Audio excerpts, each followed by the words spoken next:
अनुमूलं गुरुमूर्ति पूजामूलं गुरुवदं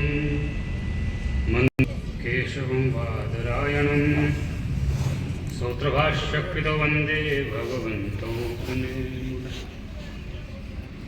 शङ्कारूपेणमच्चित्तं पङ्के कथमभोजया किङ्करीयस्य सामाया शङ्कराचार्यमाश्रये। कोई तन दुखी कोई मन दुखी, कोई धन बिन रहे तो उदास, थोड़े थोड़े सब दुखी सुखी राम जी का दास। आप यहाँ बैठे हैं, आप और हम बड़े सौभाग्यशाली हैं जिस भागवत कथा का श्रवण कर रहे हैं। आपके साथ यहाँ बहुत से देवता लोग भी बैठे हैं जो हम इन आंखों से उनके दर्शन नहीं कर पा पाते। आपकी जो निष्ठा है कृष्ण भगवान के प्रति, जो ये कृष्ण भागवत कथा है, ये हमें क्या सिखाती है कि संसार सागर में जीते हुए भी भगवान की प्राप्ति कैसे करें। बहुत से कथा श्रवण करने वाले आते हैं, हर्ष जो श्रोता होता है उस पर निर्भर करता है वो कथा से क्या ले जा रहा है। कोई कथा में सिर्फ नाच के जा रहा है, कोई कथा में दूध देख के जा रहा है, कोई ही ऐसा धुंधकारी बीच में बैठा होगा जो अपने जीवन को सार्थक बनाकर कथा से कुछ ले जा रहा है। आप सबसे अनुरोध है, जब कथा करते हैं तन मन धन से कथा का श्रवण कीजिए। जो कथा करवा रहे हैं ये भी आपका बहुत से जन्मों का एक पुण्य इकट्ठे हुआ है जब हम कथा का श्रवण करवा रहे हैं। वैसे कलयुग में कथा तो परंपराएं हर जगह हो रही है, चाहे जैसे मर्जी करवाओ आप कथा, करवाने वाले की श्रद्धा कैसी है उस पर निर्भर करता है। कथा में क्या है, भगवान का नाम है, संकीर्तन है।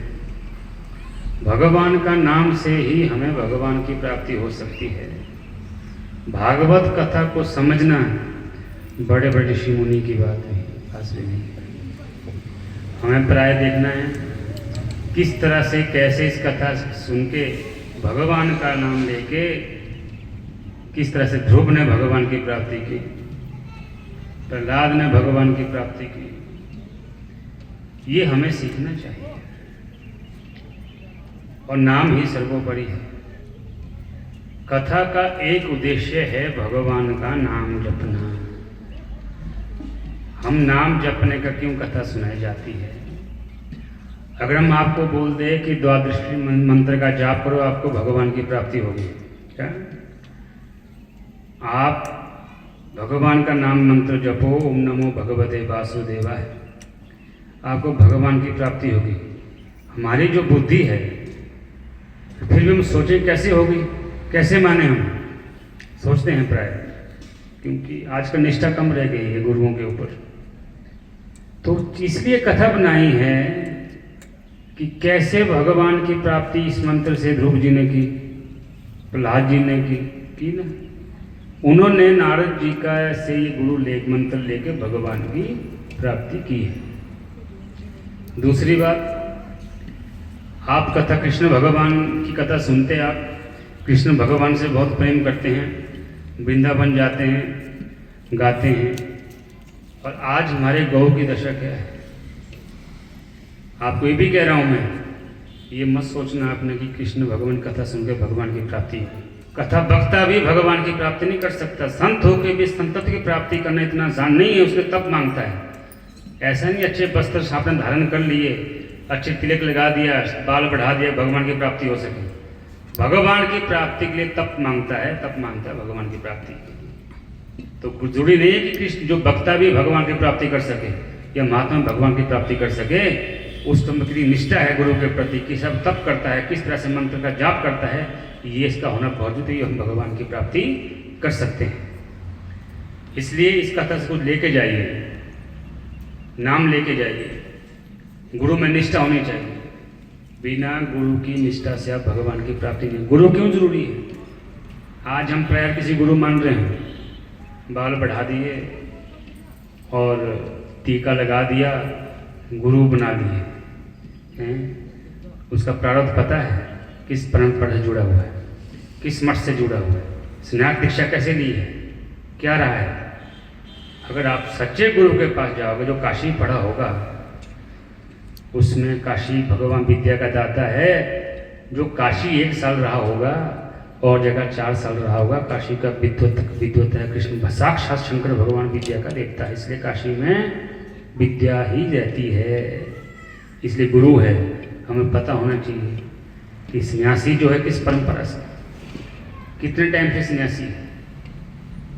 इसलिए आपको इसलिए कह रहा हूँ कि सचेत होना चाहिए हम किस गुरु परंपरा के स्थिति में काम कर रहे हैं। आप अपने बच्चे को स्कूल भेजते हैं, आप पहले देखते हैं कि एफिलेटेड तो है, कौन से बोर्ड से है, तभी आप अपने बच्चे को स्कूल भेजते हैं।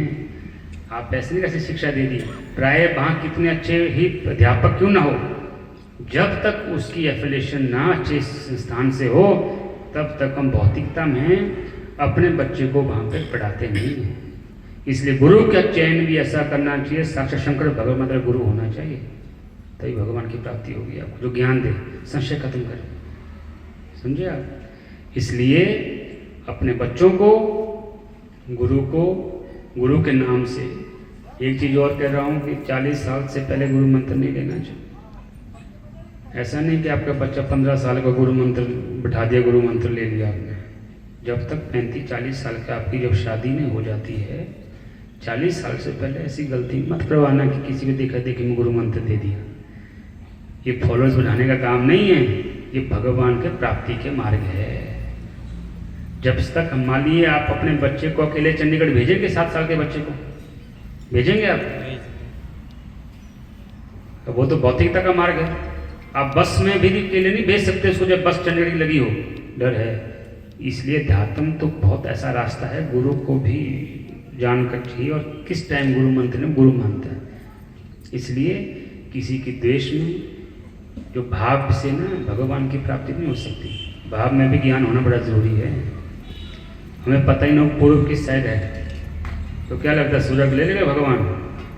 इसलिए गुरु बनाए हैं, कथा बनाई है, कैसे भगवान की प्राप्ति करती, कैसे गुरु के पास रहना पड़ता है। वो बताते हैं आपको, ऐसे बैठो, इस तरह से करो, संस्कार होते हैं। दूसरी बात, ऐसा नहीं कि आप के बच्चे संस्कारी माता पिता बनाते हैं।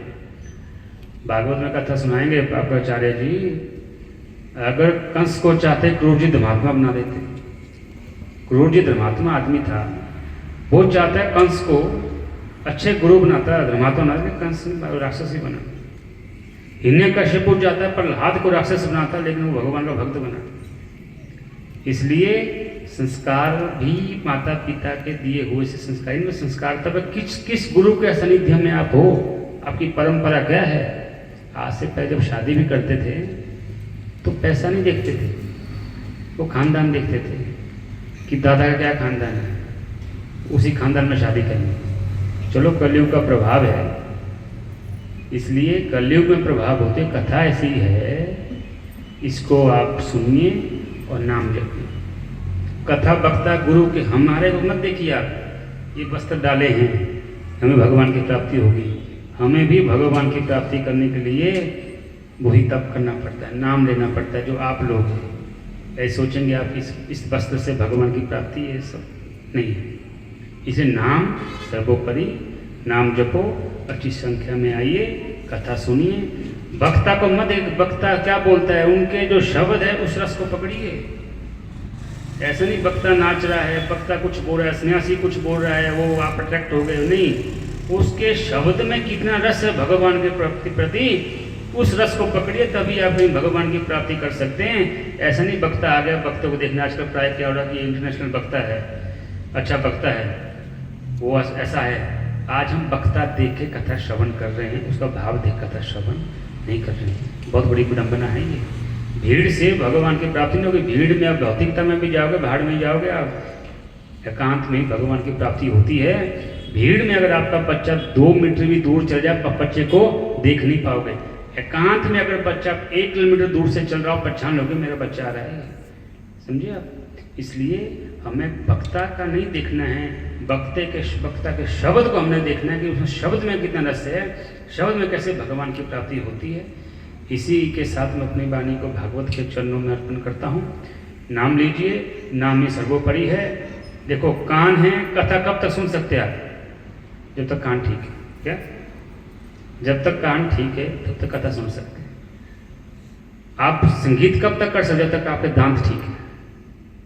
दांत झड़ जाए तो नहीं बोल सकते आप, बोलेंगे? इसलिए कथा सुनना जरूरी है। कथा सुनते हुए चिंतन करना सीखो। कल दिन हमारे कान बहरे हो जाए, कथा जो मर्जी प्रवक्ता आ जाए सुनेंगे आप? कुछ नहीं सुनेंगे, ऐसे बैठे रहेंगे आप। इसलिए अंदर मंत्र का जाप करना शुरू कर दो, नाम का सारा लेना अभी से शुरू कर दो। ये कान, ये आंखें, ये नाक, ये शरीर हमारा हमेशा ऐसा साथ नहीं देगा आज सुनने कल सुनेगा। इसलिए नाम ही करो। घर में बहुत सी आजकल प्रॉब्लम होते हैं, माता बहनें बहुत दुखी है। जैसे गाय के हाल है वैसे हैं। आप ये सोचेंगे भगवान की उत्पत्ति क्या कथा करने के लिए हुई, या कंस को मारने के लिए हुई, जरासंध को मारने के लिए? भगवान की उत्पत्ति गाय को बचाने के लिए, गाय और विप्रधेनु के ऊपर जो है ब्राह्मण और गाय की रक्षा के लिए ही भगवान की उत्पत्ति हुई है। ये आप समझिए। कंस को मारना होता तो हनुमान जी को नहीं बोल देते हो कि मार दे उसको, उठा के ला। इसलिए जिसके कारण भगवान की उत्पत्ति हुई है, हमें उनकी सेवा सर्वोपरि करनी है। अगर घर में गाय नहीं है, आप सक्षम हैं, किसी भी गौशाला में जाके एक गाय के गले में घंटी बांध दो। घंटी क्यों बांधते हैं? गौ के पूरे शरीर में जो वेद लक्षणा गाय होती है, उनके शरीर में वास भगवान का होता है। 33 कोटि भगवान का वास उनके शरीर में होता है। जब घंटी बजती है तो भगवान बड़े प्रसन्न होते हैं। होते नहीं होते हैं? हम मंदिर नहीं जा पाते तो जैसे वो घंटी, जब जितनी घंटी बजेगी गाय के गले में, समझो आपके द्वारा भगवान का अर्चन अपने आप ही हो रहा है। बहुत बड़ा स्तोत्र लिखे शंकराचार्य ने। अगर आपके पास सामग्री भी नहीं है, शंकर भगवान भी नहीं है, मानसिक रूप से भी आप भगवान की पूजा कर सकते हैं, उसमें फल आपको मिलेगा। इसलिए गाय को हमेशा अपनाओ। कृष्ण भगवान जोर जोर से राधे राधे कृष्ण बोल के भगवान की प्राप्ति नहीं होगी। गाय घर में भूखी मर रही हो, भगवान की प्राप्ति क्यों हुई है पहले वहाँ देखो। अगर आप सब गाय की अगर आप सेवा करोगे तो भगवान कृपा आपके ऊपर अपने आप ही बरसती रहेगी। ये धन है, यौवन है, जवानी है, हमेशा साथ नहीं देगी। अध्यात्म में कितने आप आगे हो, कोई हमेशा साथ देगा। आप हमें तो ठग सकते हो, मैं आपको तो ठग सकता हूँ कि मैं ऐसा हूँ जो कर रहा हूँ, उस परमात्मा को मैं ठग नहीं सकता। हिसाब वही कर रहा है। प्राय ऐसा है, निष्ठावान होना चाहिए धर्म के प्रति, अध्यात्म के प्रति निष्ठावान हो, बाद में वो ही आपकी निष्ठा ही काम आएगी। ये घुटने हैं ना, जवानी में आज हमें अच्छे लग रहे हैं, दौड़ रहे हैं। संसार में ऐसी वस्तु है, एक टाइम वो सुख देगी, एक टाइम वो दुख देगी। सारी वस्तु ऐसी है। आप देखना, पति पत्नी में पहले कितना प्रेम होता है, कुछ साल बाद उसके मुँह से ऐसे अच्छा शादी नहीं होती मेरे से। हर घर में ऐसा है, गलत फंस गया, मैं कहाँ शादी करती, दुखी है। ये घुटने हैं, जब बुजुर्ग हो जाते हैं, काश घुटने नहीं होते, उतारते, इतना तकलीफ होती है। इस तकलीफ को जीने के लिए अध्यात्म का सहारा लो। शंकराचार्य भगवान कहते हैं, संसार सागर में अगर जीवन यापन करना है ना, तन और धन से संसार में जीवन लगाओ। तन और धन से, क्या तन से या किसी की सेवा करोगे तभी खुशी रहेगा वो, धन से किसी का आप मदद करोगे तब खुश होगा। मन को हमेशा परमात्मा में ही लगाओ। मन को अगर परमात्मा में लगा दिया, आप कभी भी दुखी होंगे ही नहीं। ये मानिए मेरी बात। धर्म क्या है? लक्षण, धर्म को 10 लक्षण है। धर्म वो है जिस स्थिति को सुन के, जिस कर्म करके मुझे तकलीफ होती हो, मैं ये सोचूं ये मेरे साथ ऐसा व्यवहार ना करे, मुझे इससे तकलीफ हो रही है, वैसा व्यवहार हम दूसरों के साथ ना करें। ये धर्म है। इस पे अगर आप अडिग रह गए तो समझो आप धर्मनिष्ठ हैं। धर्मनिष्ठ होना अपने आप बहुत बड़ी बात है। आपको मैं दोबारा कह रहा हूँ, वक्ता को देख के कथा नहीं, वक्ता के द्वारा दिए वो जो शब्द है उसमें कितना रस है, उसको अपने जीवन में आप ढाल दीजिए, आपका जीवन सफल हो जाएगा। ज्ञान जो है ना अहंकार लाता है। क्या? जब ज्ञान ज़्यादा होता है आप अहंकारी हो जाओगे। अपने आप के पीछे लिखते ना आचार्य महाचार्य 1008 पदवी लगाते हैं। क्यों? ताकि मुझे औरों से अलग सम्मान मिले। क्या? औरों से अलग सम्मान मिले, इसलिए वो पदवी लगाते हैं। इसका मतलब अहंकार है। आप अपने कर्तव्य निष्ठ बनो, कर्तव्य करते हुए ही भगवान की प्राप्ति आपको होगी। सूरदास जिसके बारे में जानते हैं आप, क्या कर्तव्य था उनका? उन्हें भगवान का नाम नहीं लिया, अपना कर्तव्य करते हुए उन्हें काम किया, भगवान की प्राप्ति हुई। और वही तुलसीदास जी को हुई। कर्तव्य निष्ठ बनिए, अपने कर्तव्य कीजिए, उसी से आपको भगवान की प्राप्ति होगी। अगर मेरा कर्तव्य है, मेरा कर्तव्य है नाम लेना, तो मेरा कर्तव्य है। किसी का कर्तव्य है वो पढ़ाई करना। अगर वो टीचर होकर स्कूल में अच्छा पढ़ाता है, उसको पूजा की बात नहीं है, अपने आप की कर्तव्य निष्ठ होकर भगवान की उसको प्राप्ति हो जाती है। कर्तव्य निष्ठ बनिए। ये संसार सागर बड़ा छोटा सा है। आप यहाँ सब बैठे हैं, कोई 30 साल का होगा, कोई 40 का होगा। आज ही अपने जीवन को 70 साल से मल्टीप्लाई कर दीजिए दिन को।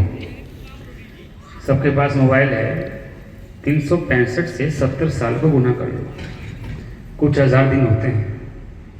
कोई 40 साल जी गया, कोई 50 साल जी गया। जो तो हमारे बुजुर्ग है वो तो 80 साल तक जी सकते हैं। जो हमारी आगे हमारी जनरेशन है, अगर वो 70 साल तक भी जिएगी, 30-35 साल निकाल दो दिन, तो वापिस नहीं आएंगे वो। इसलिए भगवान का नाम लेते हुए ही हमें अपना जीवन यापन करना चाहिए। वो सब देख रहा है, सब देख रहा है। जिस भगवान के बनाए हुए इंसान ने ऐसे कंप्यूटर बना दिए, पूरे वर्ल्ड वाइज की जो खबर है वो सेकंड में देख रहे हैं। फिर भी कुछ परसेंट दिमाग लगाया उसने, 1%। तो उनके पास ऐसा कंप्यूटर है, उसने हमारी सांसें गिन चुके हैं। दुखी आज क्या है? कौन है? तो ज़्यादा चाहता है। कौन? तो ज़्यादा चाहता है, वो दुखी है। एक्सपेक्टेशन ही दुख का कारण है। अब छोड़ दीजिए, निर्भर हो जाइए। तो संत होते हैं ना, वो निर्भर होते हैं किससे? इष्ट पे, गुरु पे। उनको फर्क नहीं पड़ता कौन क्या है।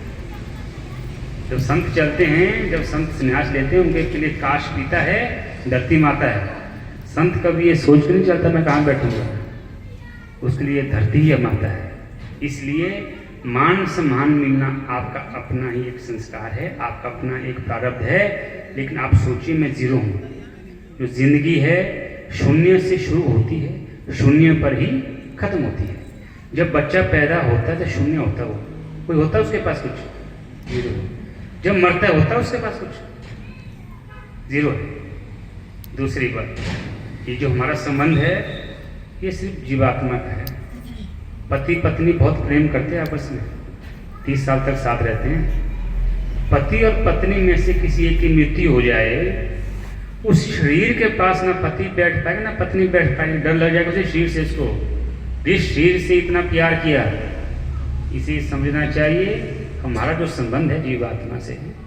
हमारा जो मान सम्मान हो रहा है तब हो रहा है कि हम जीवात्मा, हमारे अंदर पानी है, हम चल रहे हैं, फिर रहे हैं, तब मान सम्मान हो रहा है। जितना बड़ा धनवान भी हो, करोड़ों हो, अरबों हो, जब मरता है उसको निकालती हैं घर से। इसलिए कुछ नहीं है इस संसार से। अपने गुरु के निष्ठ हो जाइए, गुरु पे श्रद्धा रखिए। जो गुरु मंत्र दिया है सब है। प्रहलाद ने उसी गुरु मंत्र से भगवान की प्राप्ति की, हम क्यों नहीं कर सकते? करिए आप, सब छोड़ दीजिए। जिस तरह छोटा बच्चा स्कूल जाता है, आप क्या बोलते हैं? बेटा तेरा काम पढ़ाई करना है, हम खर्चा कहाँ से करें, फीस कहाँ से दे, हमारा काम है। इसलिए अपने जीवन को भी भगवान के ऊपर निर्भर कर दो। गुरुजी हम जीवन यापन कर रहे हैं, अच्छा बुरा होना आपके हाथ में, आप हमेशा खुश रहेंगे। इसलिए मैंने कहा संसार में तन और धन से आप मदद कीजिए, व्यवहार कीजिए। मन को हमेशा भगवान में लगाइए, कभी आप दुखी नहीं होंगे, कभी भयभीत नहीं होंगे। मन को अगर आपने संसार में लगा दिया दुखी होंगे आप। मन लगा दिया कुछ ऐसी बात बहुत दुखी हो जाएंगे। मन को सुदृढ़ करने के लिए भगवान का नाम ही है। इसी शब्दों के साथ मैं अपनी वाणी को विराम देता हूँ। गुरु मंत्र का साथ दीजिए, अपने गुरु की निष्ठा बनाए रखिए। बोले अपने गुरु महाराज की जय।